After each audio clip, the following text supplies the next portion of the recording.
Eh, Nadie está, debe estar grabando ahí. Y listo. Ya.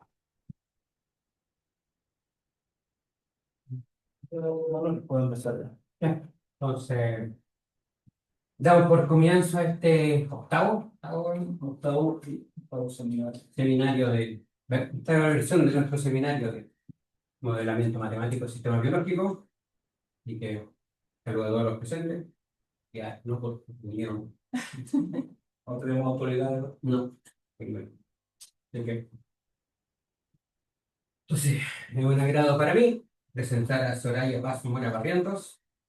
Voy a leer su carrera académica, estudió física en la Pontificia Universidad Católica del Paraíso y es magíster en neurociencias por la Universidad del Paraíso. Actualmente es candidata a doctora en biología computacional en la Universidad de San Sebastián.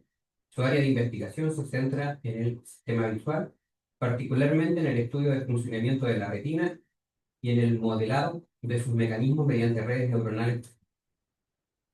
Ella nos va a hablar de codificación predictiva de la trayectoria de objetos de movimiento usando flujo óptico. Adelante. Gracias.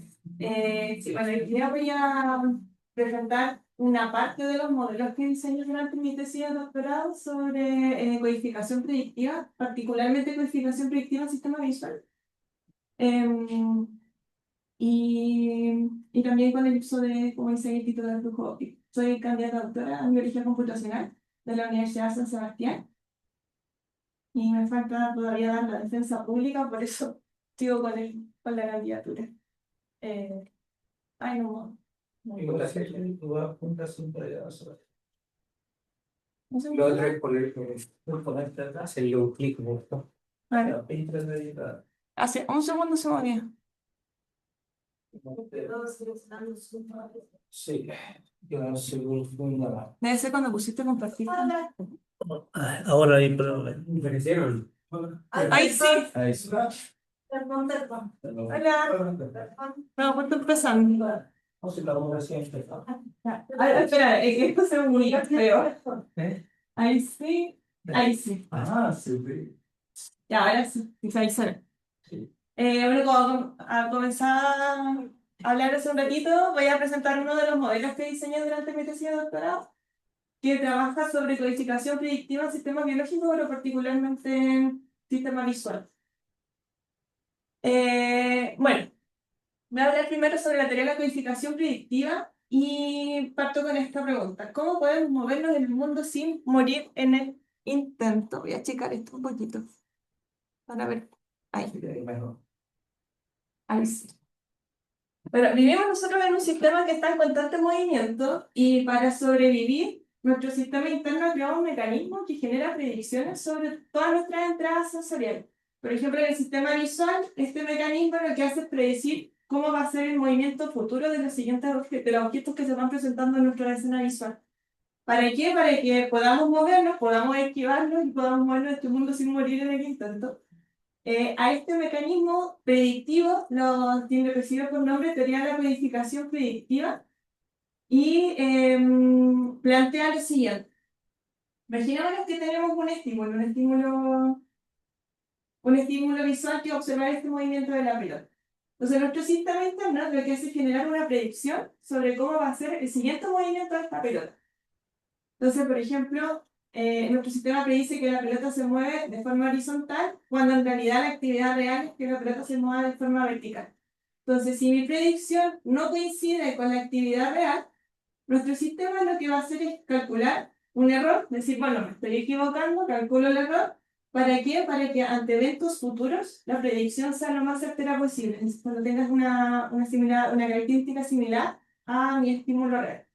Entonces, la teoría de codificación predictiva plantea que nuestra predicción se va ajustando en el tiempo y ese ajuste se da como medida de interacción con nuestros entornos. Entonces, mientras más interaccionamos con el entorno, nuestra predicción va a ir siendo cada vez más certera. En el sistema visual existe codificación predictiva en dos momentos. Uno, que apareció en este paper en el 2020, que encontraron y comprobaron experimentalmente de que existe codificación predictiva en la retina misma. y que dicen que ellos demostraron que existen células de la retina que son selectivas a la dirección, y esa selectividad a la dirección envía señales predictivas hacia las áreas superiores de la corteza visual. Eh, Permiso. Ahí. ¿Qué pincho? La presentación no va a ser que después. No sé, Ya, ahí. saqué. Sí. Entonces ellos demostraron que en la retina de primates al menos existe codificación predictiva y que esta retina no solo reacciona al movimiento, sino que anticipa cuál es la trayectoria futura de los estímulos visuales. Y a raíz de esto también se descubrió en otro paper más reciente que también existe codificación predictiva, pero dentro de la corteza visual, con las distintas capas de la corteza visual. La información que envía la retina se complementa, entre todas las capas se forma como un conjunto de información y se genera predicción sobre esa misma información. Entonces, teniendo presente que existe codificación predictiva en la retina y que además las células que se encargan de esa predicción son células selectivas a la dirección, es que busqué un modelo o un método computacional que primero me permita calcular cuál va a ser como la dirección de los objetos que se van moviendo dentro de mi escena visual. ¿Para qué? Para que a partir de esta detección de movimiento pueda generar un modelo para que genere predicciones sobre los movimientos futuros de los objetos. Y así es como llegué a lo que se llamaba un flujo óptico, que por definición el flujo óptico lo que busca es capturar cuál es el movimiento o el vector de desplazamiento que tienen las escenas desde una imagen, los objetos de una imagen, hacia una imagen siguiente. Entonces, las formas de representar el flujo óptico son principalmente dos. Una es a través del mapa de vectores, que podemos ver que aquí el movimiento de los distintos objetos, que son los autos, se representan a través de la dirección del vector. La dirección del vector indica hacia dónde se mueve el objeto.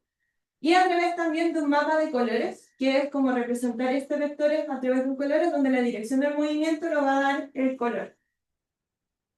Entonces yo trabajé primero detectando predicciones de mapas de vectores y también viendo qué pasa con los mapas de colores.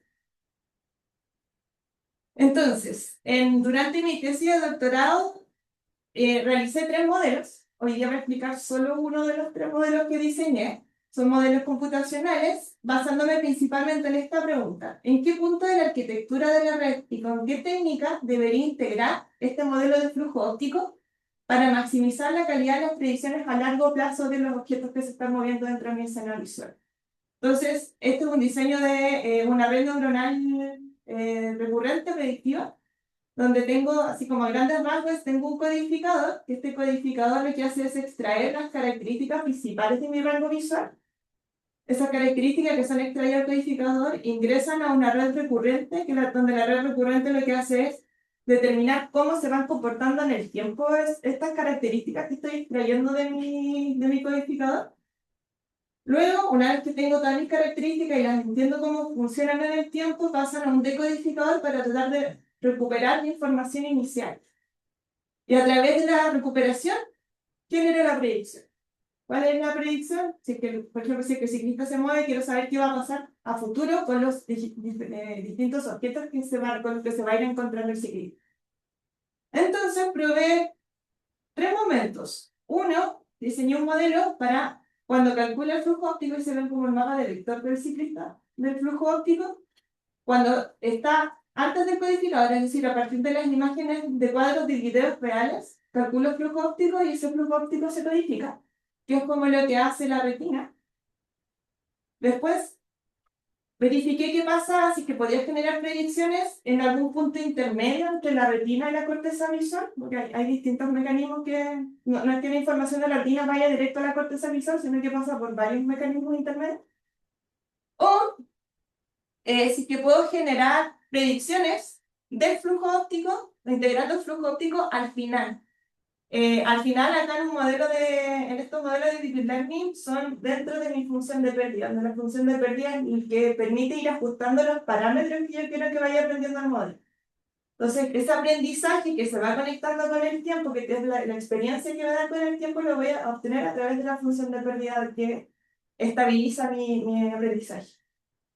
Y esto, si lo llevo a al área visual, estaría siendo similar a cómo se conectan las distintas capas de la corteza visual para generar para aprender cómo se mueven los objetos y generar predicción a través de ese aprendizaje. Entonces hoy les voy a mostrar el modelo, el último. Este modelo donde ingreso o calculo flujo óptico de las imágenes que ingresan a mi sistema visual y calculo flujo óptico al final en la función de apertura. Entonces, en relación a este modelo, es que entrené el modelo con este set de datos. Hay un set de datos que se llama Kitty Dataset, que tiene imágenes de videos grabadas en escenas urbanas, donde tengo diferentes autos y peatones que se cruzan. Con ese fue el entrenamiento, y el entrenamiento después lo dividí, este set de datos, un 80% para entrenar y un 10% para validar, a ver si es que es capaz de generar predicciones futuras de esta imagen de entrenamiento. Después, para comprobar si es que el entrenamiento y el modelo generaba predicciones en otros, con datasets que no ha visto durante el entrenamiento, probé si podía generar predicciones primero en imágenes simples, donde un dataset que se llama KTH Action, que lo que hace es, tengo personas con un fondo fijo gris y personas haciendo movimientos humanos, como por ejemplo aplaudir, mover las brazos, caminar, correr, etc. Donde tengo el fondo fijo y solo estas personas se mueven. Y después, con otro dataset que se llama Cartex Pedestrian, que es un dataset que se creó principalmente para detectar peatones, pero como fue grabado en escenas urbanas, en calles, es un ambiente muy similar al Kitty Dataset con el que entrené los datos. Entonces, lo que yo quería ver era, bueno, si es que entreno con este modelo, calculo el flujo óptico, ¿puedo generar predicciones de cómo se van a mover los objetos con los que me estoy encontrando? Y aquí tenemos, por ejemplo, con un modelo llamado SelfFlow, fue con el que capturé el flujo óptico. Podemos ver un video de Kitty, del ciclista que le mostraba en un inicio. Aquí está el ciclista moviéndose por la calle, y acá tenemos un mapa de colores de cómo se ve el ciclista y los diferentes objetos con los que se va a encontrar este ciclista dentro de su rango visual. Entonces, este es el último modelo que diseñé, que le llamé arquitectura CLIP porque tiene un nombre gigante, entonces lo resumí. Era un objetivo 3 de mi tesis. El objetivo era determinar si el flujo óptico integrado dentro de mi función de pérdida, que tiene por nombre arquitectura CLIP, permite capturar la estructura espacio-temporal de la escena. Entonces acá tengo las imágenes de Kitty, del ciclista. Estas imágenes, como les mencionaba, ingresan a un codificador que está compuesto por una red de convoluciones 3D, 3 capas de convoluciones 3D, que me van a permitir extraer las características principales de todo mi escena visual. Por ejemplo, los bordes de los objetos de los autos con los que se va a encontrar, si es que hay un peatón que se va a cruzar, etc. Luego, estas características ingresan, obtengo mi espacio latente, que es mi espacio de características, como que las voy apilando. Y ese espacio ingresa a mi red recurrente, donde en esta red recurrente, que utiliza una red de convolucionales con tipo groove, es la que genera, interpreta cómo se mueven o cómo se va comportando en estas características en el tiempo dentro de mi video. Y para generar para comprobar si es que la salida de mi groove coincide va a ser con la actividad real, tal como el sistema visual diseñó un mecanismo de decisión, donde este mecanismo de decisión lo que hace es compara la salida de la groove con la imagen real dentro del espacio latente con la actividad real. Si es que la diferencia es mínima, es decir, si son muy similares, la predicción con la actividad real, lo que va a alimentar a la red recurrente para sacar la predicción número 2 va a ser la predicción misma.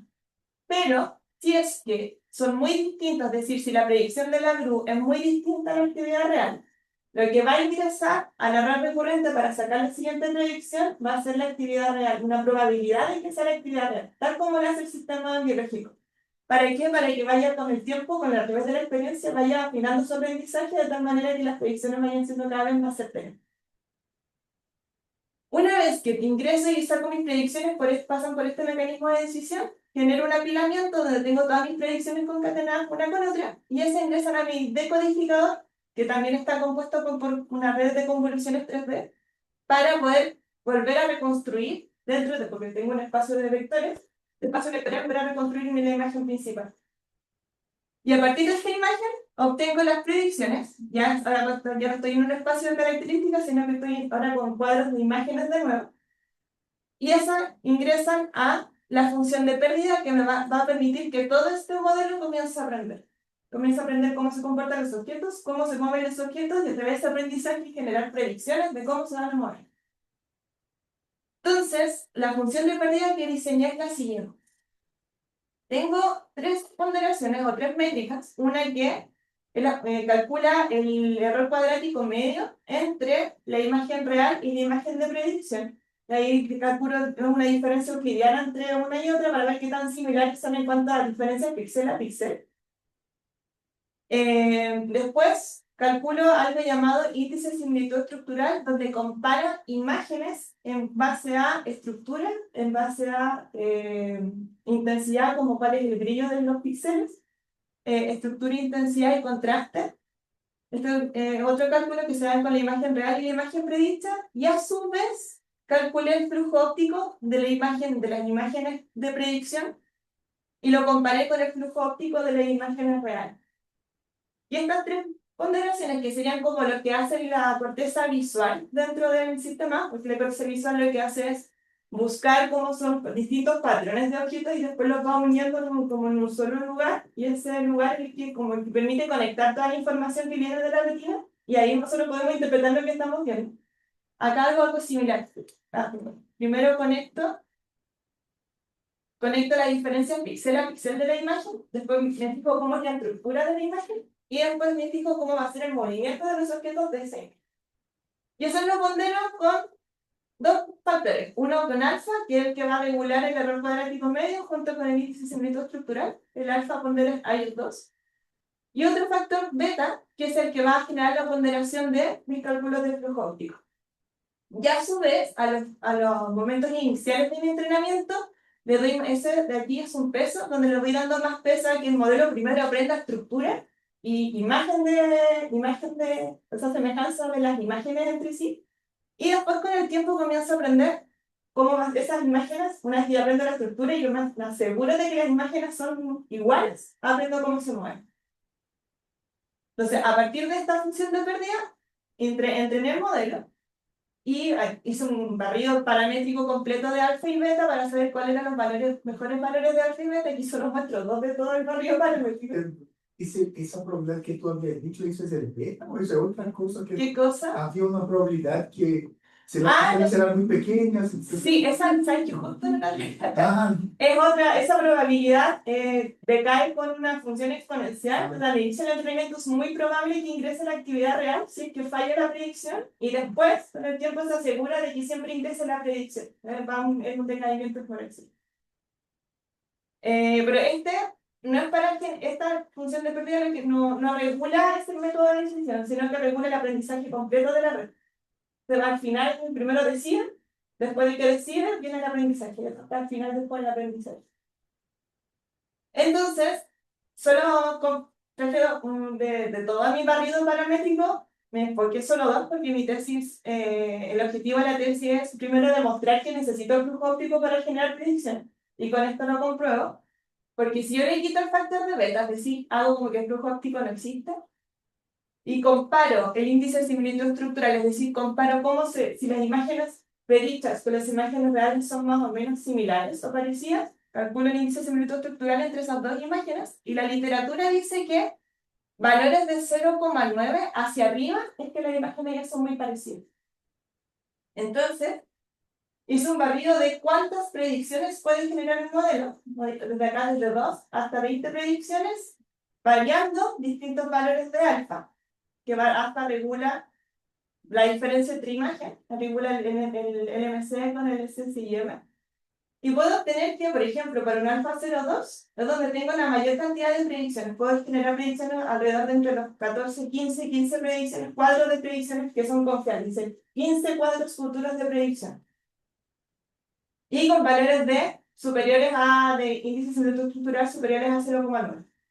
Pero, si yo le ingreso el flujo óptico a mis valores de predicción, es decir, ahora ya incluyo este factor de flujo óptico, tengo que para un alfa de 0,4, perdón, primero tengo valores más altos de predicción, es decir, alcanzo a llegar hasta al menos 3 cuadros que tienen un índice de similitud estructural de 0,93, que con eso ya estoy superando el estándar actual de los que generan modelos de predicción en Deep Learning. Y además puedo aumentar mi horizonte temporal de predicción hasta aproximadamente 18 cuadros futuros. Entonces, con esto, ¿qué digo? Bueno, compruebo de que usar flujo óptico aumenta mi rango temporal de predicción y además aumenta el valor de similitud entre la imagen real y la imagen de predicción.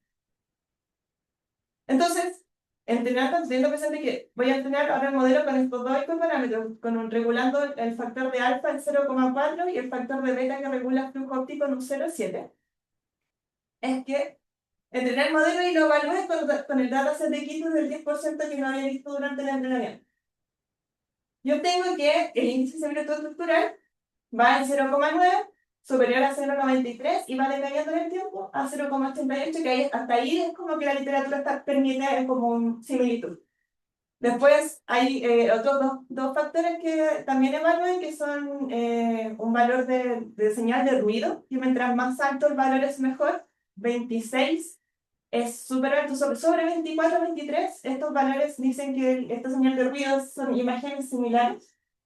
Y un valor de LPI-PS que aquí lo que hace es comparar dentro de una red neuronal que ya están preentrenadas, compara dentro de las distintas capas de la red neuronal de convoluciones si que la imagen se parece o no dentro de mi espacio característica, dentro de mi espacio latino, que es como lo primero que yo estaba haciendo, la primera parte de mi modelo.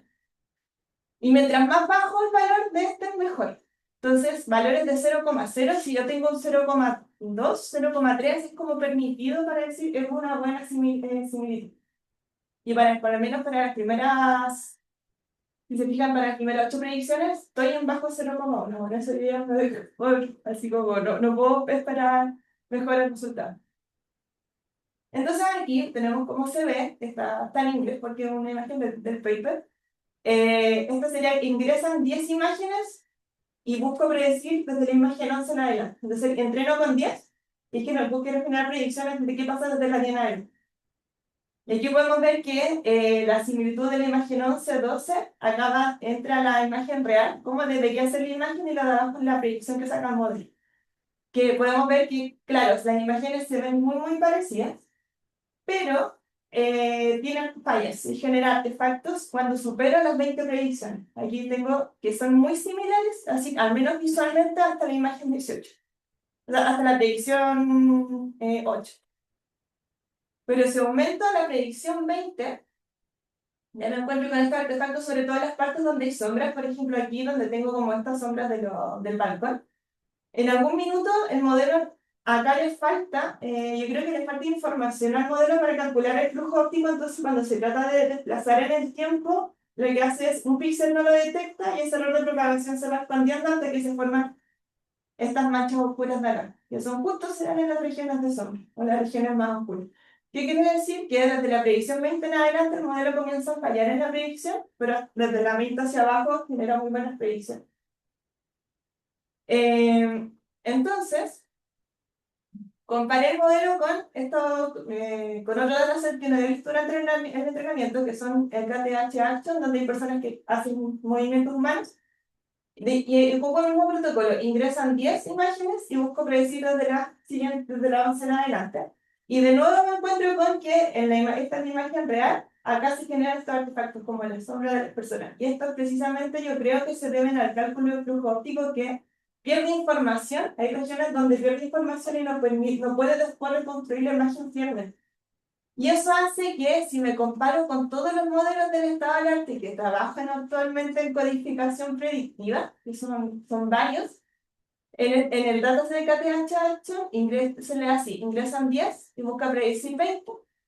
En mi modelo, y SIMPP es el último que se creó, está en el 2022, se creó este modelo, ellos reportaron que el índice de similitud estructural para 20 predicciones de 0,9, pero en mi modelo que se llama GRID, hasta 20 predicciones saca un 0,96, es decir, le gano a SIMPP. Pero si me comparo píxel a píxel con esta otra métrica que se llama PCMR, que es la diferencia píxel a píxel de una imagen contra otra, como tengo estos artefactos de acá, si comparo píxel a píxel, ¿qué pasa ahí? Mi modelo tiende a fallar. Y el fallo es que SimBP me gana en 33,75 y Eclipse obtiene un 27,8. Pero aún así, si que tengo diferencias píxel a píxel, la estructura la conserva súper bien. Después, la otra que hacen harto en visión de computadores, ingresan 10 y se buscan predecir los 40 cuadros siguientes alturas. Justo tratamos, pero aquí debería ser 40. Entonces ya no estoy, aumento mi rango de visión de temporal de 20 a 40 y de nuevo, SimBP tiene un 0,88, pero Eclipse tiene un 0,974. Es decir, sigo superando el estándar en cuanto a estructura, pero si me comparo píxel a píxel, de nuevo obviamente tiende a fallar. SimBP tiene 32, mientras que yo tengo un 28 acá. Eso quiere decir que, claro, puedo decir que el método gana el estado de arte en el índice de cemento estructural, pero no tengo fallas a compararme píxel a píxel. Y por último, evaluar el método en el dataset de cártex pedestre. Aquí tenemos que esta es la imagen de entrada, la imagen 10. Aquí está la imagen real que se busca predecir y esta es la imagen predicha por el modelo. Si comparo la diferencia entre una imagen y otra, de nuevo tengo aquí en este mapa de color, los cuadros que están resaltados con color más claro es donde está la diferencia píxel a píxel más total. Y si se pican de nuevo, se generan artefactos donde tengo estas regiones como oscuras. Ahí en esa región justo ya hay un artefacto. O acá, donde está la sombra del auto, no se ve muy bien, pero ahí también siguen otro artefacto. Quiere decir que acá, en estas regiones oscuras, el modelo tiende a fallar. Lo que hacen el método en el estado de alerta actual con este modelo es que, o sea, con este método es que ingresan 10 imágenes y buscan compararse con cuál es una predicción futura. Y de nuevo, SimBP, que es el último red que se ha creado, le da un 0,94 en índice de seguimiento estructural y aquí le da un 0,98. Es decir, de nuevo, estructuralmente le gana el estado de alerta. Pero, si me comparo píxel a píxel, SimBP tiene un 33 y Eclipse tiene un 32, es decir, de nuevo está por debajo de SimBP. Ahora, ¿por qué creo yo que pasa eso? Y creo que, como les mencionaba, el cálculo de flujo óptico en esas regiones está fallando, entonces yo creo que para mejorar el modelo tengo que quizás buscar otro método de flujo óptico o fijarme bien cómo trabajar con esta propagación del error desde que se genera hasta que cómo disminuir esa propagación del error en el tiempo, que todavía no sé cómo hacer, lo voy a dar una vuelta más adelante. Como conclusión general, bueno, confirmo el uso del flujo óptico como restricción en la función de pérdida, permite capturar la estructura espacio-temporal de la escena, generando predicciones confiables en horizontes temporales extendidos. ¿Qué proyecciones tiene este último modelo? Bueno, mi idea es llevar este modelo a mi implementación de chip neuromórfico, que el chip neuromórfico es lo más parecido que hay hoy en día en computación a cómo funciona el cerebro. Un chip neuromórfico lo que hace, tiene como especies de neuronas integradas, entonces trabaja igual que las neuronas. Las neuronas como que cuando envían la señal a la siguiente neurona, porque tiene que superar un umbral y hacer un disparo. Y ese disparo hace que la otra neurona la asistir. Este chip funciona de manera muy similar pero a nivel computacional. Quiero llevar todos estos modelos de deep learning aplicados a este chip para que sea más biológicamente plausible. ¿Y para qué? Porque si lo logro implementar completamente bien acá, puedo mejorar la navegación de vehículos autónomos. Imagínense si genero predicciones, estoy generando predicciones a un segundo, con todas las predicciones que salen. O sea, en un segundo un vehículo autónomo ya alcanza a detectar y se le va a acercar algo y lo va a poder esquivar. O sea, mi idea es mejorar ese tipo de navegación. También aplicar estas cámaras de eventos. Las cámaras de eventos son cámaras que trabajan también con este chip neuromórfico, que son cámaras que son similares a cómo funciona la retina. Tanto igual como se conectan, igual como conectan con la retina y funcionan igual con Space.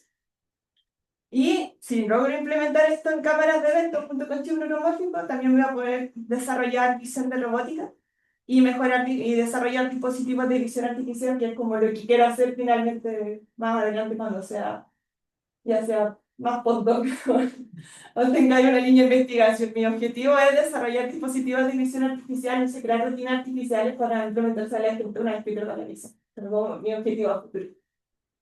Así que para lograrlo ahora estoy estudiando cómo funciona el sistema visual, particularmente cómo funciona la retina y la codificación predictiva.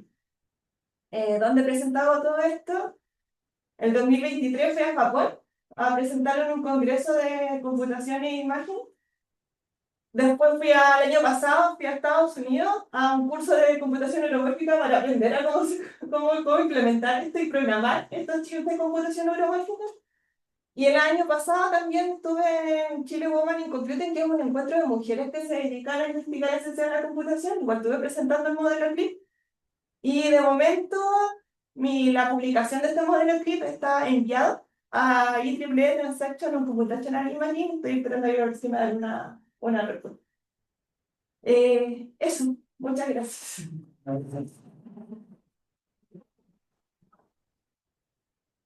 Uno de los 3 modelos de mi tesis, pero...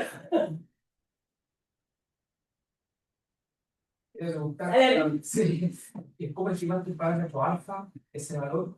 O haciendo una exploración para probé todos los valores de alfa de 1 hasta de 0 hasta 1 y evalué cómo se comportaba el modelo con cada uno de ellos. Así, a pura fuerza bruta. Y luego SL, esa función de los medios por la hash, No, esa L en Deep Learning, esa L en Deep Learning significa función de pérdidas, como el lower bound que le llaman, que es la que permite al modelo ajustarse para que vaya aprendiendo con el tiempo. Hay métodos de optimización para ir actualizando esos pesos omega sueno. Claro. ¿Y cuál ha usado? Aquí para Omega, aquí usé puro decaimiento exponencial, nomás que vayan bajando a medida que va pasando el tiempo. Claro, porque está siendo supervisado. Si es un Sí. entrenamiento supervisado, o sea, tiene siempre. Es semi-supervisado. Vos, semi. Sí, claro, y ahí lo que hice, por eso así como cuantos modelamientos matemáticos, como que hago puros exponenciales que son más fáciles de aplicar. Entonces, y con el tiempo cada vez sea menos la probabilidad de usarlo. Bien. La condición es que beta es el más radical. No, eso también fue un resultado de la exploración paramétrica. No es que esto se tenga que cumplir, al menos en mi modelo se cumple, pero no es una condición per se, pues también probé todos los valores de beta para todos los valores de alfa y fui comparando uno contra otro hasta que llega la mejor combinación, y mi mejor combinación fueron 0,4 para alfa y 0,7 para beta. Pero me morí infinito en hacerlo, tomé mucho tiempo entrenando esta cosa. Y ese número de predicciones es el número de predicciones que te entrega la GRU. Claro, yo la fui entrenando para que cada vez vaya entregando más predicciones. Aquí yo tengo hasta 20 para compararme con alfa y beta, pero mi modelo está generando más de 40 predicciones hasta el momento. Si lo comparo en tiempo, estoy en un segundo y un poquito más en el tiempo futuro. Eso, Mi pregunta es, quizás, no sé si puedes poner esa lámina de la arquitectura de la red. Ahí tú tienes una red, acá. bueno, varias redes. ¿No es cierto? Pero está la parte recurrente, por así decirlo, y esa es la que te va a entregar ¿cómo decirlo? La predicción, y después tú tienes que convertir esa predicción en imagen de video. Claro, ¿No? así mismo lo hago. Primero, esta red recurrente lo que hacen es como series de tiempos que la usan harto para ver cómo se van a comportar los modelos durante el tiempo Forecasting. Sí, exactamente. Y yo las llevé a un modelo de emisión. Entonces, por eso uso una variante de la GRU, porque la GRU por sí sola es la que mide en el tiempo y puede generar predicciones de cómo se va a comportar el modelo en el tiempo. Pero si mi variante fue que le integré convoluciones, donde las convoluciones son especiales para trabajar con imágenes, porque lo que hace es detectar dentro de todo un cuadro de imagen, como compara cómo se comporta este píxel con todos los píxeles vecinos y obtengo la característica más principal de ese cuadrito. Entonces, las convoluciones lo que hacen es a partir de la imagen como que la segmentan en varios cuadros chicos y de cada cuadro saca una característica principal. Entonces hice una combinación entre esas convoluciones y la integré dentro de una GRU que me da la serie temporal. Y con eso digo, bueno, voy a estimar cómo se va a comportar en el tiempo cada cuadrito a futuro. Entonces, para ver si es que de verdad está generando una predicción o no, es donde utilizo este mecanismo de decisión donde comparo dentro del espacio latente si es que la predicción es buena o mala, por así decirlo, con la actividad real. Como el sistema biológico lo que hace es compararse, constantemente compara la predicción que saca con la actividad real y ahí dice, bueno, mi predicción es buena. Si no es buena, tendría que calcular ese error. ¿Para qué? Para que ese error después me ajuste a la siguiente predicción y así no tenga esta propagación de lo que me está dando actualmente en el tiempo. Yo no entiendo nada de generales, pero, por ejemplo, ¿a dónde hay ese error de propagación? Tú no puedes, por ejemplo, decir así, el fondo está fijo y yo estoy interesado en el auto que se mueve. Por ejemplo, yo creo que cuando el cerebro mira, si yo te miro, mi cerebro abstrae el fondo y yo me enfoco que tú estás moviendo, ¿cierto? Y para mí el fondo es constante y eso no te podría ayudar, no sé cómo, pero no te podría ayudar si tú imaginas, el fondo está constante y yo quiero seguir las cosas que se están moviendo, hago ese recorte como ahí, Sí, de hecho, porque en las sombras es donde después, pero esa sombra es siempre como, en ese caso no porque va cambiando. No. En ese caso no, pero en aquel caso donde había el auto, los autos veniendo así, ahí la imagen estaba constante y solo los autos venían en esa dirección, ¿cierto? ese. Claro.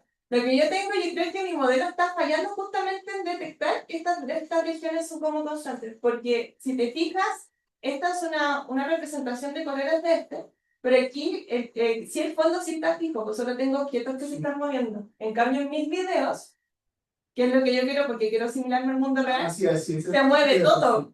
Se Sí, mueve sí, el fondo sí. y se mueven los objetos. Entonces, en este movimiento de los fondos que no están fijos es donde tiende a. Yo creo que mi cálculo flujo óptico está fallando justo ahí.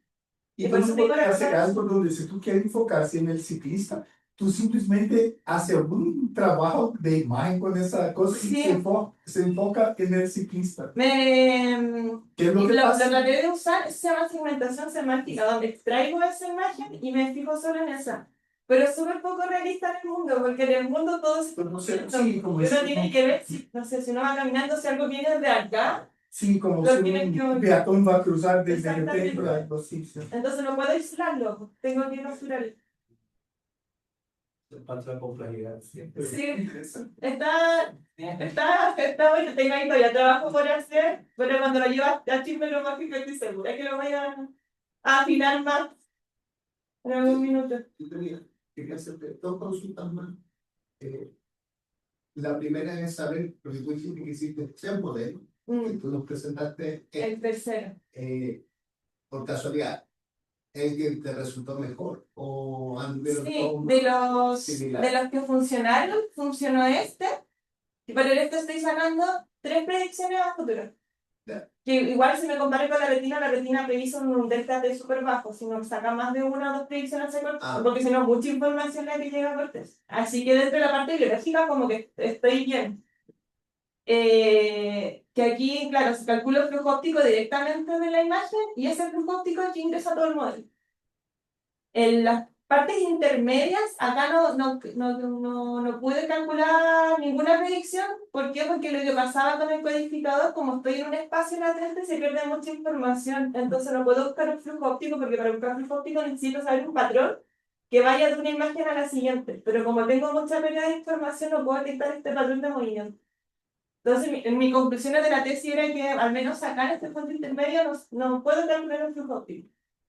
Y el tercero es el último que les mostré. En la última consulta, tú comparas tus resultados con otro artículo, Claro, no sé cómo le llaman. son modelos de. Eso. Sí, SimBP es que el último que salió, que está publicado. Como, no sé, en arquitectura o en metodología, ¿cuál es la diferencia entre ese modelo y un... De SimBP, la verdad, por eso este igual modelo se hizo como famoso, por así decirlo, y como que se comparó mucho más con los otros, es que ellos no usaron redes recurrentes, no usaron esta serie de tiempo más, usaron puras codificadores 3D. Y dice que codificadores 3, con puros codificadores 3D, con el 3D, como codifico en espacio y tiempo, dicen que eso es suficiente para calcular predicción. Entonces ellos se saltaron toda esta parte de acá. Ese método de decisión es lo que yo le puse nuevo al modelo junto con la función de pérdida, son mías. Pero sin BP hicieron esta parte y se saltaron directamente acá. Esa es la gran diferencia que tengo con ese modelo. O sea, interesante porque pareciera que solo pierde tu modelo un poquito como si no te... de resolución en la imagen, no sé. Claro, pero como igual mi objetivo es capturar movimiento, al menos la estructura, va súper bien. Pero si me voy al detalle fino de imágenes, píxel a píxel, ahí estoy fallando. Pero el sistema visual no mira todo, pues el ojo no es que yo mire para allá y vea todo, sino que reconstruye la imagen. Entonces, estoy como si me comparara el sistema visual, estoy igual que el sistema visual. Como busca puntos de interés y el resto simplemente lo rellena con lo que conoce. Súper interesante. Sí. Una pregunta que no tiene nada que ver, porque hay, no sé, hay esas figuras que tú miras así siempre, que está todo estático, pero que nuestro cerebro hace un Hace que se movimiento. mueva. Ahí, ¿eso tiene alguna...?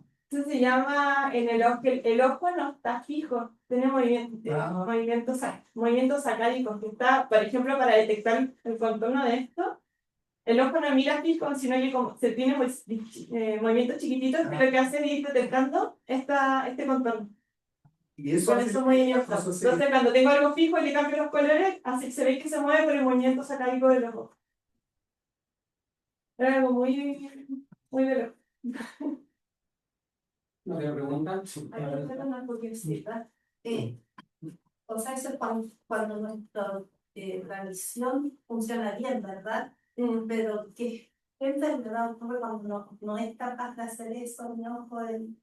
¿Hay alguna enfermedad que De codificación predictiva, no, porque viene algo muy. Desde que nacemos la tenemos, porque si no. o sea, No no hay tendríamos nada de que no te permita tener como... una predicción al menos del mundo, no, porque hay codificación predictiva en todas las áreas, en el tacto, en el oído, o sea, en el sistema visual. Todos los sistemas tienen predicción. Cuando yo veo tocar algo, yo ya sé que, por ejemplo, puede estar frío o caliente, porque ya tengo experiencia con eso. O cuando escucho algo también, porque es algo que está interno de nosotros. Nuestro modelo viene preparado para generar predicción. En cuanto al ojo, claro, hay enfermedades, pero no vas a tener problemas en generar predicción, pero sí, por ejemplo, enfermedades visuales. No sé.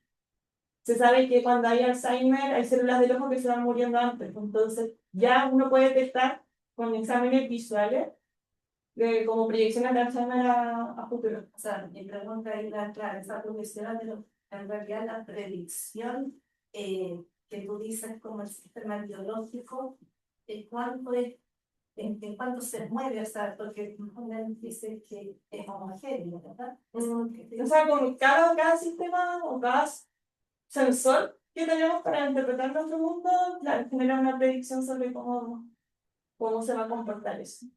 Es más o menos homogéneo en todos. Claro, y tiene harto sentido porque cuando una neurona se conecta con otra y para entender todo el mundo pasa tiempo. Entonces, no podemos demorar en interpretar algo si que sobre todo algo no se puede usar en la misma entropía, tengo que reaccionar.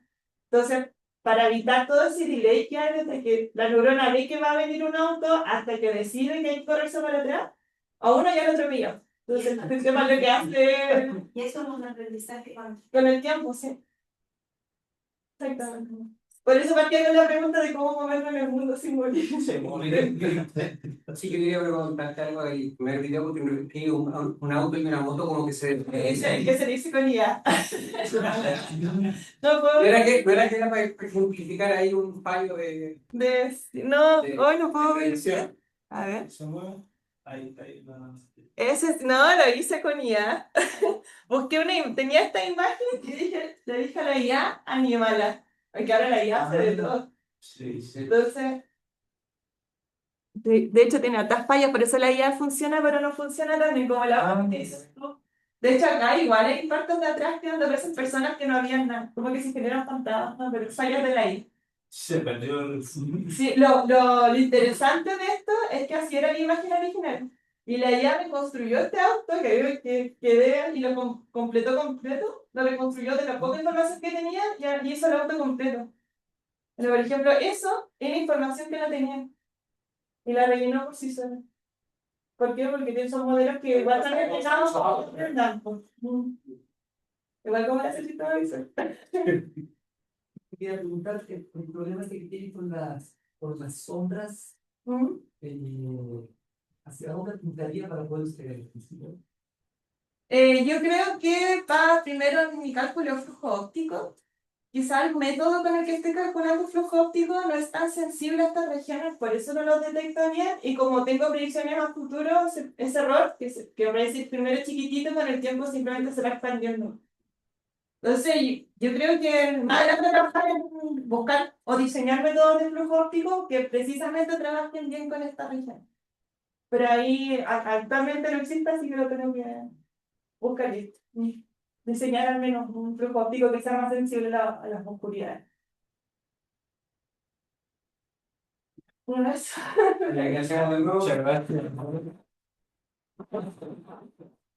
Gracias a Le quiero un todos. regalo para. No puedo ir para no sacar la foto y presente ya. Ah, ya vaya.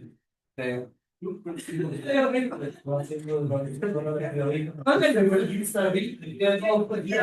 Voy a poner el correo. Voy a conectar la foto. Pero mira, ahí. Ya.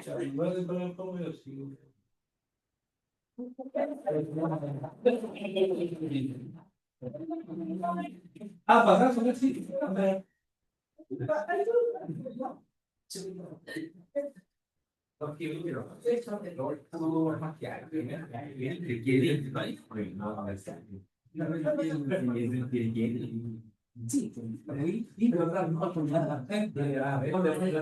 Ahí sí. Muchas gracias.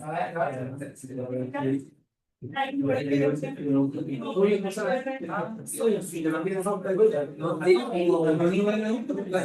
Hasta hoy. ¿Dónde te fue?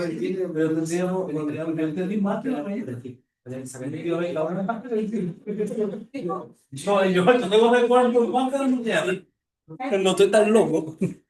Por eso decía hoy, No sé. hoy, bueno, pues ya fue. Ah, sí, pues certificamos todo bien. Por eso que hay que pasearse, yo digo, hay que pasearse, hay que estar esperando. Yo hoy día- Gracias, Carlitos.